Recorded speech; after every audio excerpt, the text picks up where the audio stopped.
Olá pessoal, tudo bom? Então, dando início aqui à temática da Revolução Técnico-Científica Informacional do 9º ano, a gente começa a identificar os elementos que estão presentes no espaço geográfico que configuram essa relação entre técnica, ciência em nível local e global. Eu sou o professor Carlos Avelar e a gente vai trabalhar com a temática da Revolução Técnico-Científica Informacional em nível local e global. É muito importante a gente compreender que os estágios que a economia avança vão havendo modificações a partir de elementos estruturantes desses estágios de avanço da economia. Alguns elementos principais estão ligados ao modo de produção capitalista, porém existiram outros modos de produção que também contribuíram para processos iniciais de configuração global. Então a gente vai identificar um mundo globalizado como um todo, como um dos termos. A globalização é um dos termos mais frequentemente empregados para descrever a atual conjuntura do sistema capitalista e sua consolidação no mundo. Na prática, ela é vista como a total ou parcial integração entre as diferentes localidades do planeta e a maior instrumentalização proporcionada pelos sistemas de comunicação e transporte.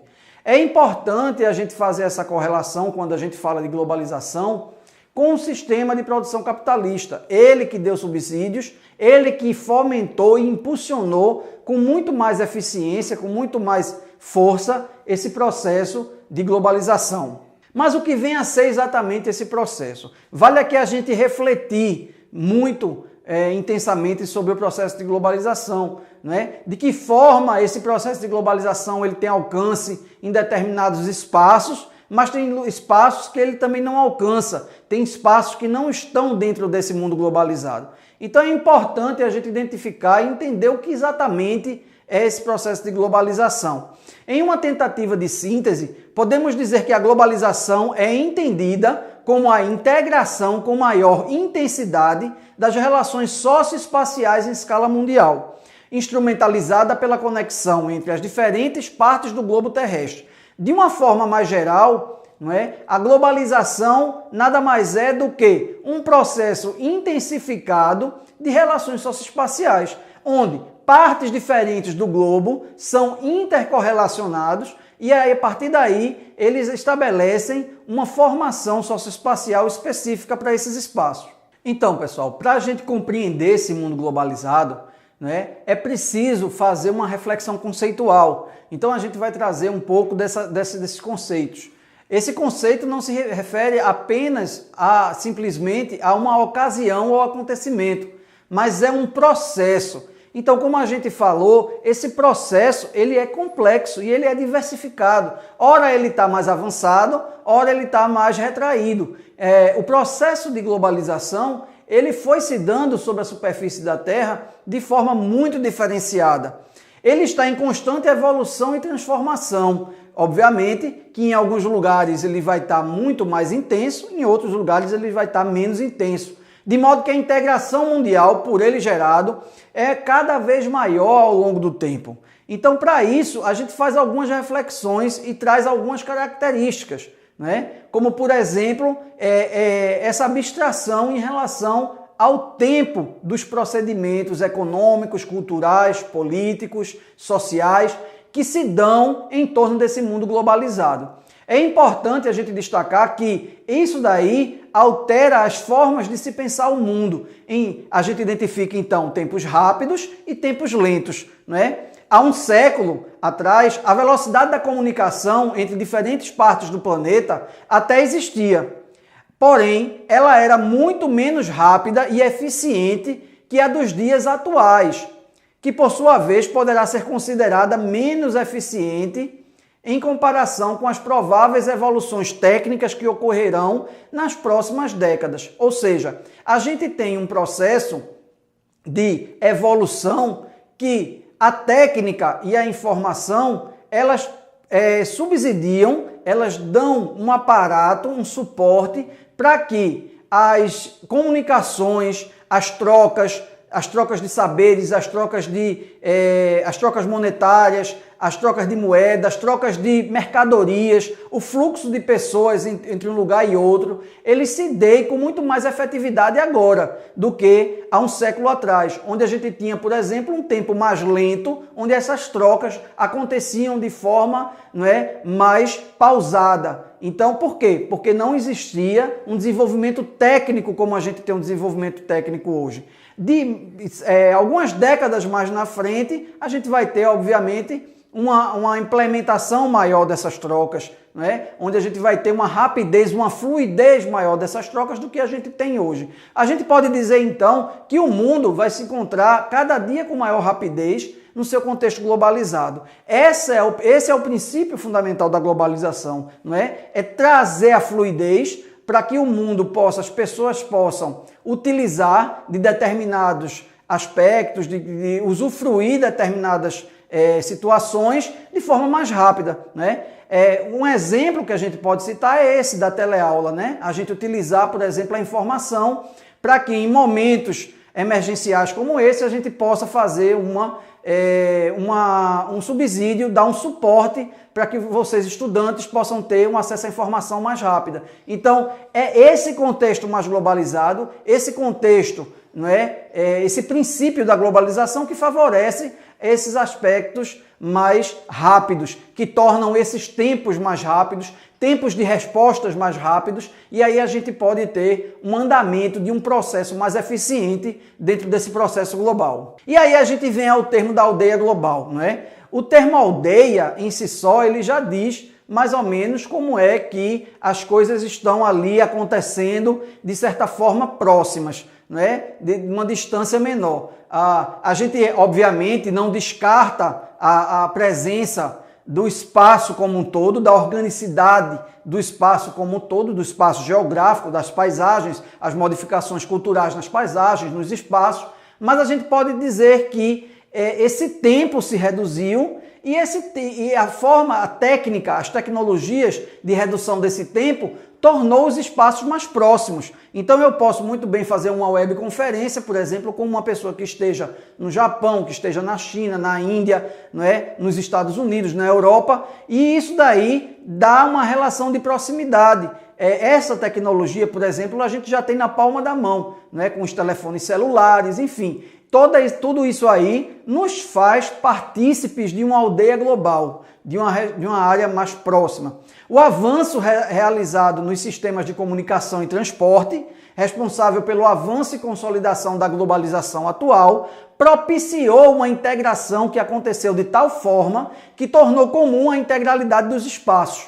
Então, o espaço integrado é o objetivo final desse processo de globalização, é trazer aquele espaço, não é, que o professor Milton Santos muitas vezes chama de espaço opaco, não é, aquele espaço que está fora dessa aldeia, que está excluído, o espaço da exclusão dessa aldeia global, mas trazer esse espaço, inseri-lo dentro dessa aldeia, dentro desse tempo e desses espaços de forma mais rápida. Então isso daí é um objetivo da globalização, é uma característica da globalização dentro dessa perspectiva mais global.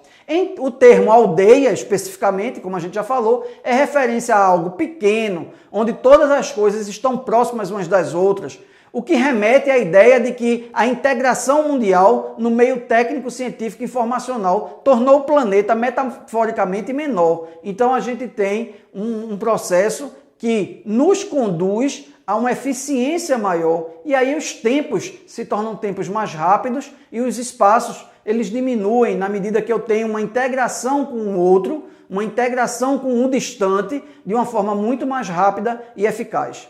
A origem do termo globalização, não é? A discussão sobre essa origem, ela é muito debatida, não é? São feitas muitas reflexões. Não existe consenso sobre a origem desse termo globalização, do processo da globalização. O termo em si só veio a ser elaborado a partir da década de 80, tendo uma maior difusão após a queda do Muro de Berlim e o fim da Guerra Fria.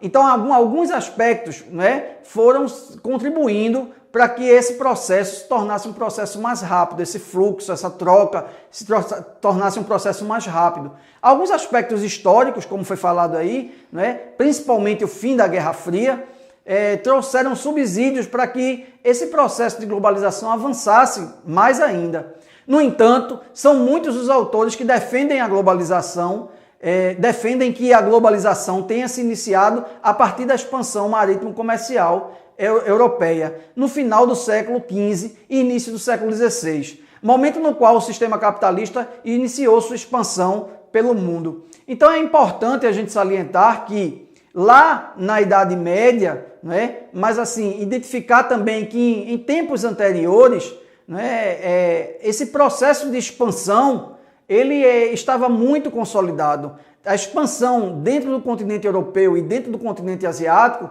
já eram os primeiros passos para esse processo, né, se saturar, né, porque isso advém de um processo de saturação. O próprio excedente econômico dentro do modo de produção capitalista, ele é uma consequência da saturação do modo de produção. O excedente que é produzido vai procurar se expandir. Então, dentro desse processo natural de expansão, ultrapassou os oceanos, chegou a outros continentes e aí é justamente nesse momento, na expansão marítimo-comercial, que vai se consolidar com maior força o processo, né, ou os primeiros passos do capitalismo dentro dessa produção do excedente. A expansão marítimo-comercial, ela é uma expansão essencialmente capitalista, ou seja, o excedente de produção precisava ser escoado, né? Uma demanda por produção, por consumo, havia se instalado na Europa e na Ásia naquele momento. Então havia uma necessidade de novos mercados consumidores, havia uma necessidade de novos mercados fornecedores de matéria-prima. Tudo isso aí advém a partir do excedente de produção. Então o sistema capitalista já tem nos primeiros passos do seu excedente instalados naquele momento. De toda forma, como já dissemos, ela foi gradativamente apresentando evoluções, recebendo incrementos substanciais com as transformações tecnológicas proporcionadas pelas 3 revoluções industriais. Então, o momento de produção do excedente, ele vai se complementar com o processo de industrialização. Ora, e o que é esse processo de industrialização? Esse processo de industrialização é tornar mais rápido e em maior quantidade aquilo que era produzido antes, em menor quantidade e com menor eficiência. A máquina é que vai fazer esse trabalho, ou seja, enquanto um artesão produzia uma peça, a máquina produz 30, 40, num tempo muito menor, né, em relação ao que o artesão fazia. A implementação industrial, ela vai gerar esse excedente, impulsionar esse excedente com muito mais força e vigor. E esse excedente é que vai ser a causa justamente desse processo de expansão e que a gente conhece como processo de globalização. Então, vale lembrar, conforme a gente pode identificar aí na tela, né, que o processo de industrialização, esse processo de produção mais intensa do excedente de produção, ele se dividiu em 3 etapas fundamentais, né? A primeira, a segunda e a terceira revolução industrial. Essas etapas elas foram sequenciais e deram origem e foram implementando um processo de produção de excedente maior. A primeira revolução industrial ocorre em meados do século XVIII, baseia-se no uso em larga escala do carvão como fonte de energia para impulsionar a máquina a vapor. Então a gente tem um processo de transferência aí nos transportes bastante implementado, como o carvão sendo matriz energética essencial para o funcionamento. Isso daí vai dar um grau de rapidez às trocas e à fluidez de informação de pessoas e mercadorias, como fluidez também de dinheiro. Na segunda revolução industrial, já no século XIX, baseia-se no uso em larga escala de petróleo e eletricidade como principais matrizes energéticas. As máquinas vão se tornar muito mais eficientes e versáteis, como o motor elétrico e o motor explosão. Então, gente, é fundamental a gente identificar essa transição entre a matriz energética do carvão, né, que dava funcionamento às máquinas a vapor, então elas tinham um certo grau de rapidez. Quando passa para a explosão, motor a explosão, não é? Com a matriz energética centrada no petróleo e na eletricidade, que são matrizes energéticas mais eficientes do ponto de vista da força, não é? Da intensividade dessas matrizes, a rapidez das máquinas vai aumentar. Então a gente vai ter uma fluidez maior na produção e, por conseguinte, na produção do excedente.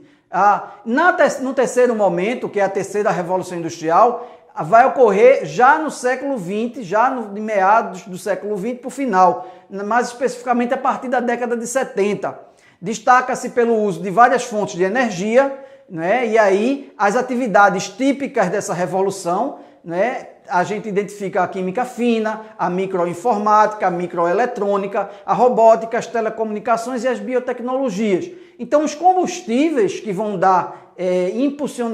vão impulsionar essa produção são combustíveis diversificados. São biocombustíveis, são combustíveis baseados em fontes naturais, como energia eólica, energia solar, enfim, vai caracterizar um terceiro momento da Revolução Industrial. É a partir desse terceiro momento da Revolução Industrial que a gente vai identificar um processo de globalização, né, e de influência da técnica, da ciência e da informação com muito mais fluidez sobre o espaço. Lembrando que espaço e organização espacial é trabalho refletido, não é? O espaço é o reflexo do trabalho humano concretizado nos seus fixos, mas que tem ali os fluxos perpassando e fluindo. Então a gente vai ter um espaço consolidado a partir de reflexos dessa aldeia global, né, dando subsídios, condições para que o mundo se torne cada vez mais globalizado. O palco principal disso aí são as cidades.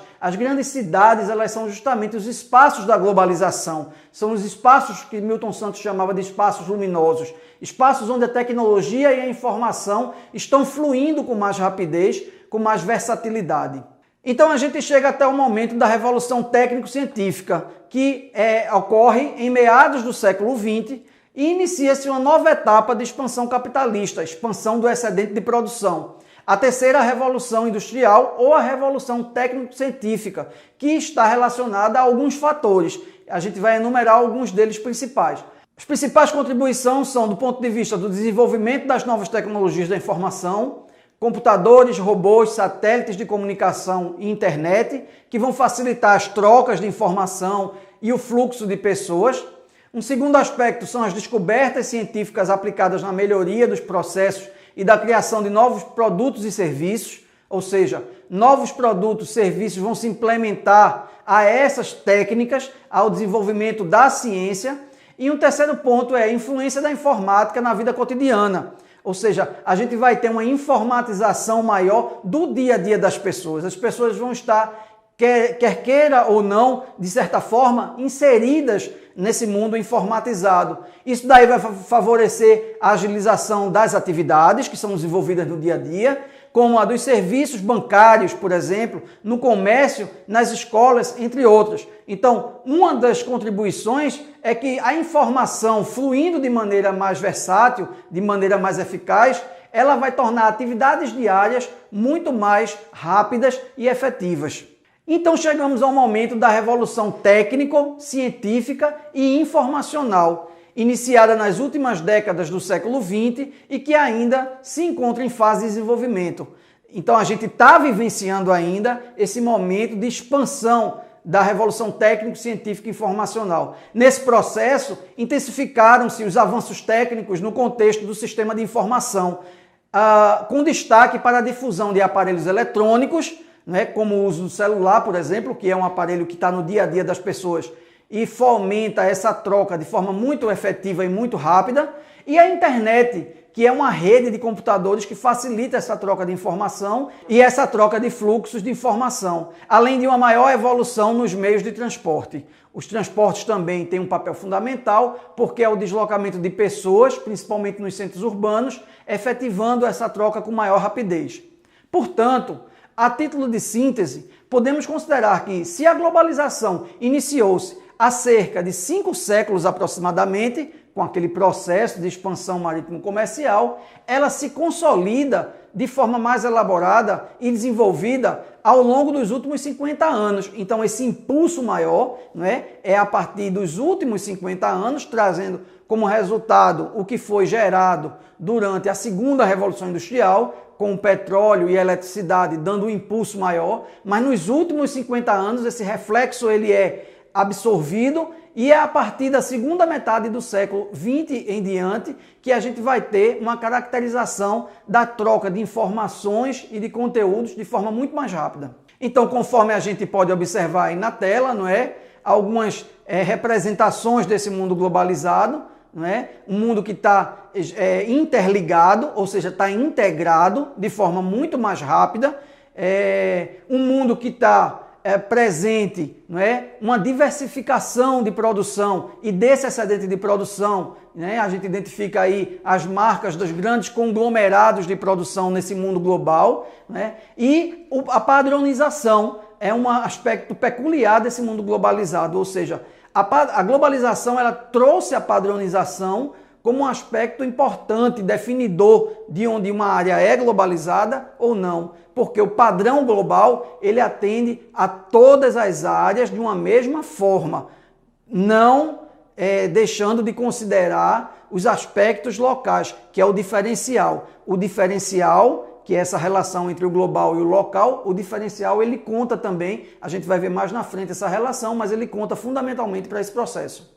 Então, alguns aspectos a gente vai destacar, né? Como o uso de fontes de energia menos poluidoras, eólica, biocombustíveis, energia solar, como já foi falado, máquinas de avançada tecnologia que vão poder realizar atividades antes desenvolvidas por um grande número de trabalhadores. Então, quando a gente precisava de 50 trabalhadores, um robô, por exemplo, faz esse processo em muito menos tempo. A diminuição relativa do emprego, tanto na indústria quanto na agropecuária, né? As vagas que estavam destinadas ao trabalho, agora esse trabalho de forma mais mecanizada, de forma mais eficaz, mais eficiente, disponibiliza essas vagas, então vai haver um aumento de desemprego nessas produções. O desenvolvimento de novas áreas profissionais não ligadas diretamente à produção, como engenharia de materiais, ciências da computação, gestão ambiental e outras. Então isso daí, a globalização vai trazer uma nova configuração do mercado de trabalho, vai demandar de atividades que não necessariamente estão ligadas à produção, à esfera produtiva direta, né? Estão ligadas a uma outra esfera, uma esfera mais virtual, uma esfera onde leva em consideração o controle da qualidade dos meios de produção.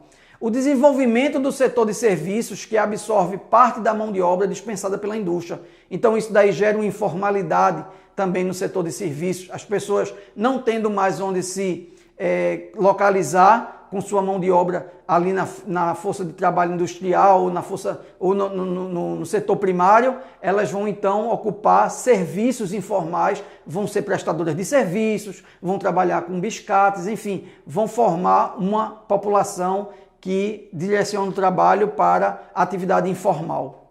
Então, vamos refletir, né?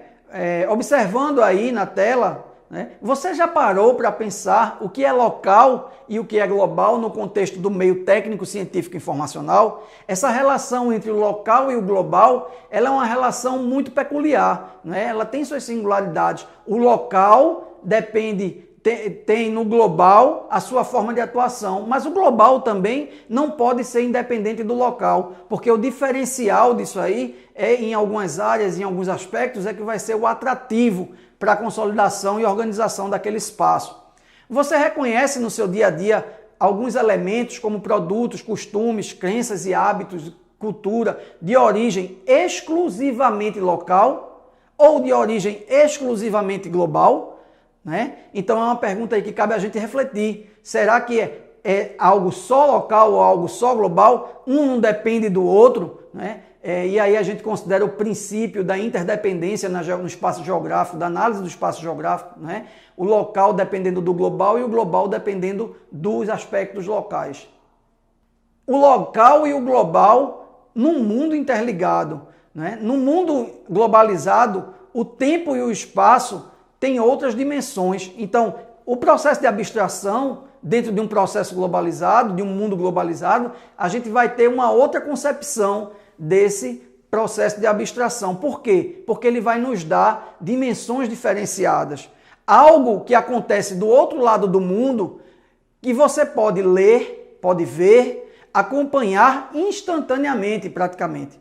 A circulação de informações, pessoas, mercadorias, costumes, marcas, tecnologias ocorre numa velocidade sem limites de distância. Então a gente pode acompanhar eventos, acontecimentos que essa abstração, né, da distância espacial, ela torna-se uma abstração muito mais curta, né? Ela torna-se de forma mais efetiva, acontecendo quase que em tempo real, e onde as pessoas que estão em qualquer lugar do planeta podem acompanhar essa abstração e acompanhar esse desenvolvimento.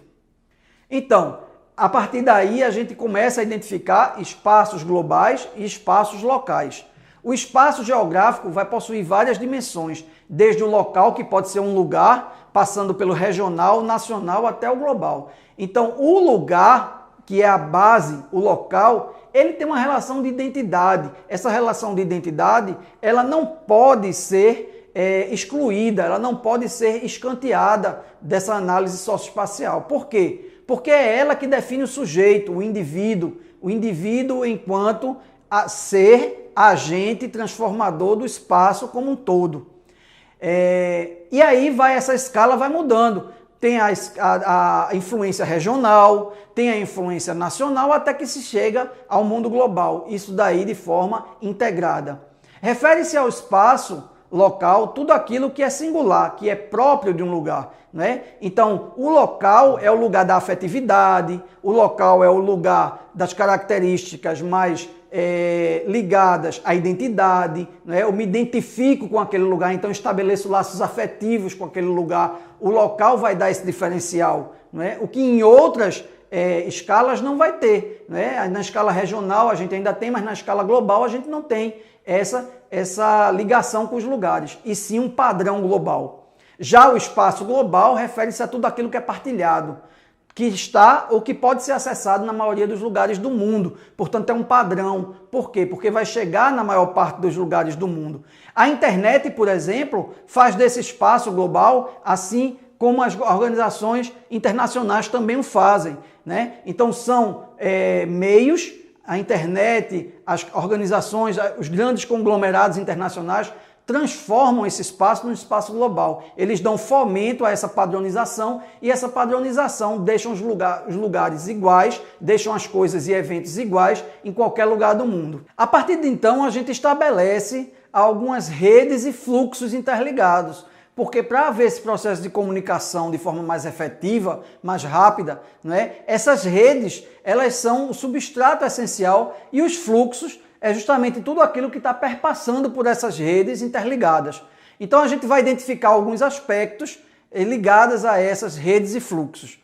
Com a evolução tecnológica, os lugares e as pessoas se relacionam e se integram através de redes e fluxos, ou seja, lugares e pessoas vão estar integralizadas, vão estar fazendo esses deslocamentos de forma muito mais rápida e eficiente. Um outro aspecto é que as mercadorias podem ser produzidas em um país e podem ser consumidas no mundo inteiro. A produção, o excedente de produção, então, ele se diversifica no espaço. A produção, ela pode ser realizada em um determinado local, uma parte da produção em outro, outra parte em outro, mas o consumo pode ser feito em todas as partes do globo. Então é importante identificar esse aspecto dentro dessa configuração de redes. Um terceiro aspecto importante é que as pessoas podem viajar de um lugar para o outro, muito distante, em poucas horas. O sistema de transportes, né, já condiciona essa troca de espaços, né, essas viagens, com muito mais rapidez e com muito mais eficácia. E um quarto espaço é que as informações e as ideias podem ser transmitidas ao mesmo tempo em todo o globo por meios de comunicação e pela internet. É importante salientar que essas trocas também atingem o mercado financeiro, né? Então, valores podem ser trocados de forma muito mais eficiente entre um espaço e outro em questão de minutos ou até de segundos. Eu posso fazer uma transferência bancária de um banco que esteja no Brasil para um banco que esteja na Nova Zelândia, que é do outro lado do mundo, e isso daí durar apenas alguns segundos ou minutos. Isso daí é proporcionado em função de uma configuração globalizada em redes e fluxos. Do ponto de vista dos transportes e das comunicações, né, é importante destacar que os custos com transporte e comunicação vão diminuir com esse avanço tecnológico. Por quê? Porque essas trocas sendo muito mais rápidas e demandando pouca infraestrutura ou menos infraestrutura, né, esses custos, a produção torna-se muito mais eficiente e esses custos diminuem de forma significativa. As movimentações comerciais e financeiras vão ficar muito mais ágeis, ou seja, a troca desses valores e a troca dessas mercadorias vão se dar em um tempo muito menor e de uma forma muito mais rápida. Essas articulações em rede possibilitaram a maior expansão das empresas para outros lugares e ramos, alcançando mais consumidores. Então é nesse momento que o excedente de produção ele vai se expandir mais ainda, porque ele vai buscar mais mercados e mais consumo. No espaço mundial, as distâncias encurtam e as fronteiras podem ser ultrapassadas. Então eu posso muito bem me comunicar com uma pessoa em outro país sem necessariamente ultrapassar essa fronteira física desse país, não é? Porque a tecnologia vai dar, e essa estrutura em rede vai me dar condições para que eu possa ter essa comunicação. No capitalismo globalizado, as trocas comerciais podem envolver o mundo todo, né? Então o capitalismo ele está num momento onde esse excedente ele é muito elevado, porque as trocas são muito rápidas, mas ele também está num estágio em que o mundo todo é englobado por esse modo de produção capitalista, onde essas trocas são muito mais rentáveis e geram muito mais o excedente de produção capitalista. Então é importante a gente identificar que com todo esse movimento, não é, do desenvolvimento técnico, científico, informacional, a paisagem, o espaço, ele está presente ali enquanto espaço de desenvolvimento da vida, né? Que mesmo com essa globalização exacerbada, com todos esses movimentos em rede, o espaço, a superfície terrestre, ela está na sua dinâmica de desenvolvimento.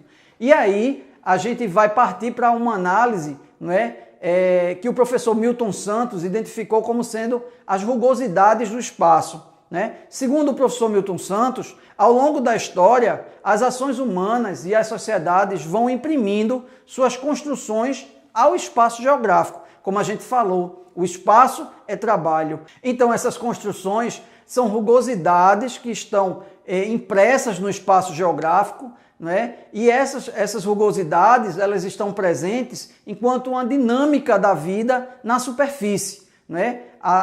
O substrato físico natural ele está em desenvolvimento, assim como as ações humanas, econômicas e sociais também estão presentes nessa superfície. Isso daí continua no seu processo de desenvolvimento e continua configurando o espaço e a organização espacial do lugar. É importante salientar que o trabalho é justamente o trabalho humano, né, e o trabalho físico-natural, ele está presente na paisagem, registrando suas atividades, costumes, tecnologias e culturas. Algumas dessas construções, ou seja, dessas rugosidades, existem até nossos dias e carregam consigo toda a história. Na maioria, essas construções, como prédios antigos, hoje têm novas funções. Então essas rugosidades elas estão presentes no espaço socioeconômico. Isso daí vai gerar um conceito de indústria cultural, não é? A gente vai analisar algumas concepções, mas trazendo uma referência na década de 40, onde o filósofo alemão Theodor Adorno afirmou que a expansão da produção industrial, somada ao crescimento da produção cultural e da propaganda, estaria vinculada à criação de uma indústria cultural. Essa indústria cultural tinha uma estratégia de criar, desenvolver, veicular por meio de televisão, rádio, cinema, artes, livros, revistas e propagandas, estilos de vidas consumistas, além de formar novos padrões culturais ligados aos hábitos de consumo. Ora, o excedente da produção, ele está ali funcionando, está em rede, está se articulando, estão havendo as trocas, mas esse excedente de produção ele precisa de um impulso maior mais na frente, que é o consumo desse excedente de produção. Então os hábitos vão ser agregados dentro de um padrão cultural de consumo, ou seja, o consumismo dentro dessa economia, ele tem um papel fundamental no desenvolvimento dessa produção. E aí a gente faz a interligação entre o consumismo e a indústria cultural. A indústria cultural busca, por meio da propaganda, estimular o desejo de consumir os artigos que estão na moda, além de que incentivam a troca constante dos produtos, os quais rapidamente se tornam obsoletos. Ou seja, esse processo de produção, excedente, consumo, descarte para uma nova produção, um novo excedente, um novo consumo e um novo descarte, vai gerando o que se denominou de obsolescência, né? Essa obsolescência é justamente o desuso daquele produto, na medida em que ele deixa de ser o produto da moda, ou ele tem algo que o produto anterior, o produto posterior vem a ter a mais, então deixa-se esse produto obsoleto, isso daí só vai aumentar a cadeia de consumo, só vai alimentar essa cadeia de consumo para um processo maior. Cada fase da globalização é marcada por uma onda de inovações tecnológicas. Contudo, essas inovações não atingem o planeta igualmente, quer por razões econômicas, possibilidades de acesso e consumo de novos produtos, quer por razões culturais, ou seja, é aquela diferenciação do espaço global. Existem espaços que estão incluídos nesse consumo, ou seja, espaços luminosos, o professor Milton Santos chamou de espaços luminosos, onde o acesso a esses produtos é maior, portanto, são espaços de consumo, né? Mas existem os outros espaços opacos, espaços onde não há essa tecnologia, não há esse acesso, portanto, esses produtos também não são consumidos, então são espaços desprovidos desse consumo. Agora, existe um movimento dentro do processo de globalização que é inserir os espaços opacos, tornar esses espaços opacos em espaços luminosos, ou seja, trazer o mercado consumidor desses espaços que ainda não estão consumindo para um espaço de consumo. A grande questão no mundo globalizado, no que diz respeito a essa cultura, é em que medida o mundo globalizado é capaz de preservar os costumes e culturas locais sem alterá-los ou eliminá-los. É um embate muito forte entre o global e o local, quando o global impõe uma padronização de uma forma tão perversa que essas características locais, elas se tornam características de resistência dos espaços locais. Então, em que medida essa globalização, ela respeita ou ela preserva esses costumes e cultura local? Essa é uma questão que a gente cabe fazer a reflexão, não é? E cabe trazer mais argumentos e mais elementos para o debate. Portanto, podemos afirmar que a globalização, apesar de ambicionar, igualar, homogeneizar a população mundial, ela tem produzido, na verdade, enormes diferenças regionais, né? As diferenças regionais, elas estão presentes como peculiaridades, como resistências.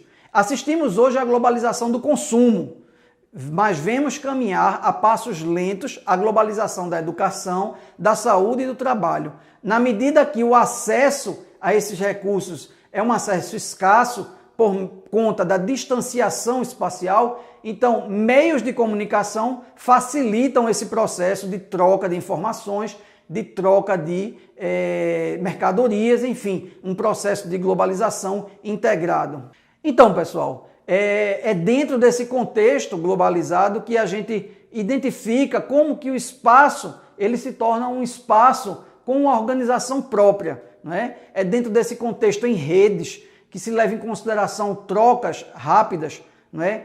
Eficiência produtiva, eficiência desse excedente de produção que o mundo globalizado vai se estabelecer. Eu espero que vocês então tenham gostado dessas breves reflexões sobre globalização e a gente se vê uma próxima vez. Um forte abraço.